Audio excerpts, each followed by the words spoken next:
Have you ever heard of the Servile Wars? The Servile Wars. There were 3 of them. 3 Servile Wars. Oh, don't worry, we'll get to all the news of the day and Anheuser-Busch and the GOP being low T. And we got all kinds of stuff coming up tonight. Just bear with me, I'm going somewhere with this. So in Rome, as in most historical societies, they had slaves. Many slaves. Lots of them. They kept beating up foreign armies when they fought, and when you lost a war back then, you, your wife, your kids, oftentimes taken into slavery. And Rome began to really expand its slave population, which, if you are okay with slavery, which I hope you're not, but if you're okay with slavery, pretty good business if you're a rich guy in Rome. You got a bunch of unpaid laborers out there working your fields, doing whatever you want.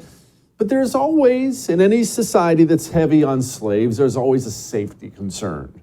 Because you are worried, understandably, that all these people you treat like crap, people you own as if they're cattle, what if they get upset? What if they all join together? There's a lot of them. Start fighting back. In Rome, they did.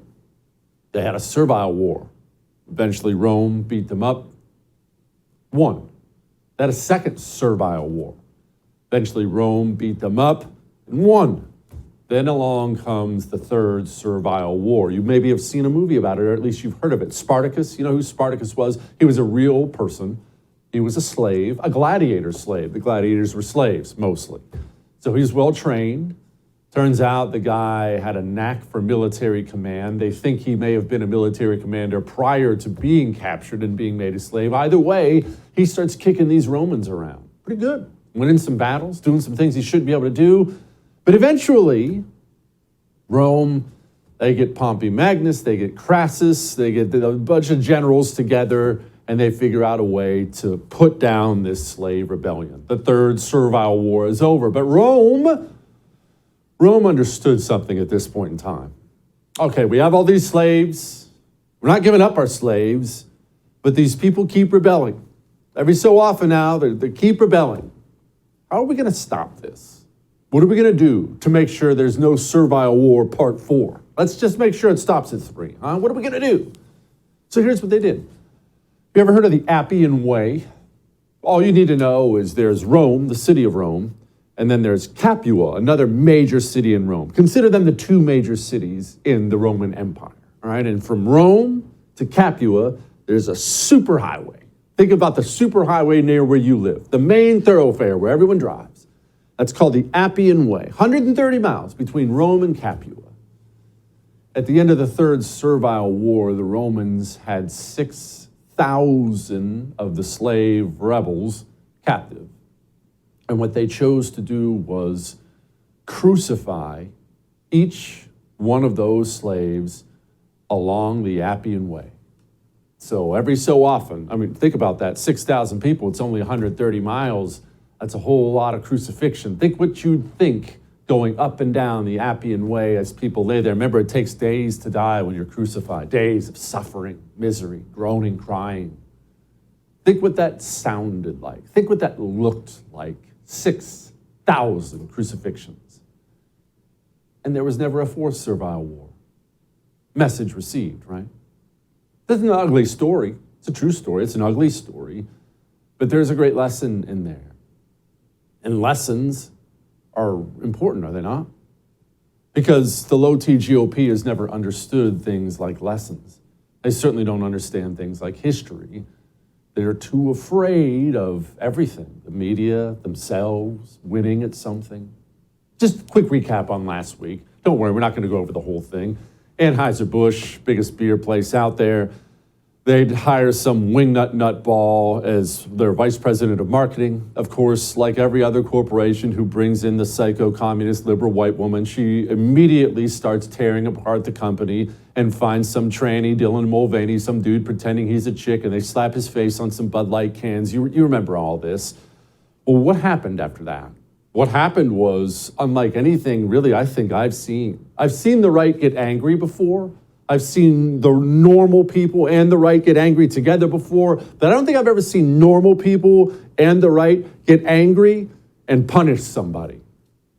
I'm not friends with political people. I don't hang out with political people here in Texas. I hang out with normal people. All of my neighbors, they were all talking about what Bud Light did. I'll never buy it again. I'm done with Bud Light. Screw Bud Light. No, I'm not drinking that beer. This is something that ticked off the masses. This is something that got legs.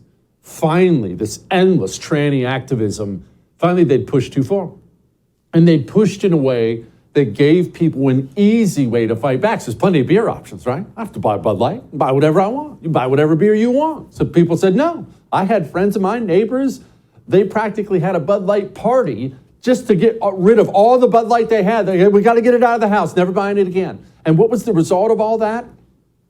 $5 billion lost in market share by Anheuser-Busch. And unlike other right-wing protests, this one wasn't stopping. Normally the right gets bored after about 15 minutes. They're not bored. They're winning. They're winning so badly that Anheuser-Busch did something unbelievable. They put out a statement. Now, it wasn't an apology. They wanted you to think it was an apology, but it was this long, rambling statement by their CEO talking about how we love the military and first responders and America, and we didn't want to divide. So, of course, they didn't apologize because then the tranny mob would have came for them.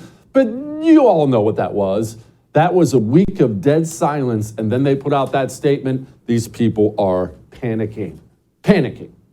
And so now, we on the right, we've had no cultural wins, none. You haven't, I haven't. I know there's been good legislation passed, and we're doing things like Roe versus Wade, but I'm talking about actually moving the cultural needle back our way. So we're starved for this. We've never actually dug in our heels and said, no more. This is where it stops. And now we have this gigantic corporation on their heels, practically on their knees, begging for mercy. And now we have our chance to make an example of Anheuser-Busch, to leave them like a dead carcass on the side of the road, to leave them crucified along the Appian Way. And keep in mind, maybe this talk makes you uncomfortable. It's critically important that the rest of corporate America realizes we're done being waterboarded with the rainbow colors. We're done with it. We must punish them so the next corporation, when they have a board meeting and crazy liberal white woman walks in and says, we need to tranny up the cookies, they say, no, you're fired. We're not going through what Anheuser-Busch went through. Sit down and shut up, liberal white woman. That's what we needed. But, the low-T GOP, they are what they are. You see, they're staring at a win. They certainly could never deliver a win. They couldn't risk delivering a win for you or me. So what do we get? Daily Beast. GOP quietly backs off attacking Bud Light because a major donor is running things over there. In fact, the National Republican Congressional Committee put out and then swiftly deleted a direct attack on Bud Light, whose parent company donated nearly $500,000 to its candidates in the most recent election cycle. You see, you were on the verge of maybe achieving a cultural win that would finally give us some relief from this endless corporate liberal activism that we have to endure now today. Endless. You can't go anywhere. You can't buy anything now without being barraged by the endless rainbow waves. And finally, we were almost ready to make an example of this gigantic corporation. And the low-T GOP looks at its campaign donations and says, guys, no, what if we lose campaign money, guys? Oh my gosh, stop. This is why I don't call myself a Republican. This is why I am an anti-communist.